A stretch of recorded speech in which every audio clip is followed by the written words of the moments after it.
Good morning, everyone. Welcome back to my channel. Beautiful spring day here in the Rocky Mountains. If you've been following my videos, you know I just finished up a three-part series of 4 things not to do on your rim-to-rim hike. Today I'm going to start a new series of 4 things to do on your rim-to-rim hike. I'm trying to keep these videos short, under 6 minutes, so let me jump into number 1. So the first thing I would recommend is you definitely wear a hat on this hike. As I've said many times before, the sun is absolutely relentless on this hike with very little shade. Particularly in June, July, August, early September, temperatures are up in the triple digits. You wear a hat, you minimize the chances of heat stroke, and I would encourage you as strongly as I possibly can, wear a light colored hat. Let me show you a picture of the hat that I wore.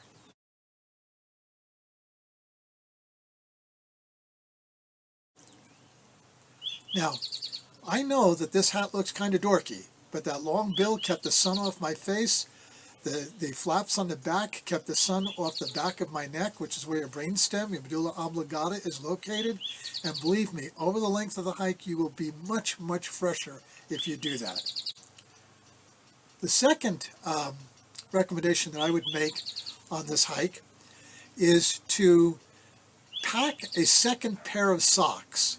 A lot of people forget to do that, or they don't think it's necessary. Pack a second pair of socks, change it at about the 12 to 13 mile mark. During the hike, you'll pick up a lot of grit that will get into the fiber of the sock, mix with the sweat on your feet, make a little bit of mud. The loft in the sock gets tramped down, your feet heat up. Take some time around the 12 mile mark, the 13 mile mark, take your shoes off, take your socks off, and switch to a new pair of socks. And believe me, you'll finish the hike a lot fresher than if you had not done it. The third thing I want to cover with you, and I realize that this third issue is going to be TMI, but what I would want to say to you is bring toilet paper with you and bring more than you think. My body is somewhat sensitive to electrolytes. And as you know, if you have been practicing your fitness, you know that once you've started to do an extreme exercise for more than about an hour 15 minutes, your body produces cortisol. I think that cortisol, combined with my sensitivity to electrolytes, resulted on both my crossings having a case of diarrhea. And I'm sorry, that's kind of gross to say, but that's really what happened. The first time that it happened, I was not lucky. I was about 1.5 miles below Indian Garden, and there was no stopping it. The second time I was more fortunate, and it happened just as I got to a rest area. So again, bring toilet paper with you and bring much more than you think you might need. It's lightweight, it won't weigh down your pack, and believe me, if you have some of the same experiences I had, you'll be glad that you brought it with you. The fourth thing I want you to consider is this. It's a hydration towel. It's made of high-tech fabric. You can actually, this particular one is designed to be in the shape of a bandana, so you can wrap it around your neck. You soak it in water, keep it on your neck in those really high temperatures in the canyon. It'll keep the back of your neck cool. And I'll tell you another great thing about this, and I know this, I don't want to underestimate this because this is pretty refreshing. Each time you go into a rest area or when you're by the stream, just soak it, keep it wet.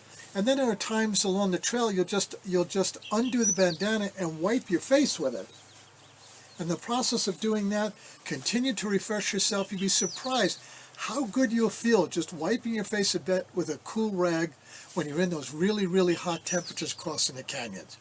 One of the things that I did with this is I actually froze it for 2 days, put it in my freezer for 2 days, and then put it in my ice cooler when I went down to the Grand Canyon. So when I took it out, it was actually still a little bit frozen. Threw it in my pack, almost no weight to this hydration towel. And when I took it out along the trail, I took it out about 9 o'clock in the morning, 10 o'clock in the morning, both times. Put it on my neck. Again, it will keep you much more refreshed than if you did not have it. So ladies and gentlemen, those are my 4 tips of things to do on your hike.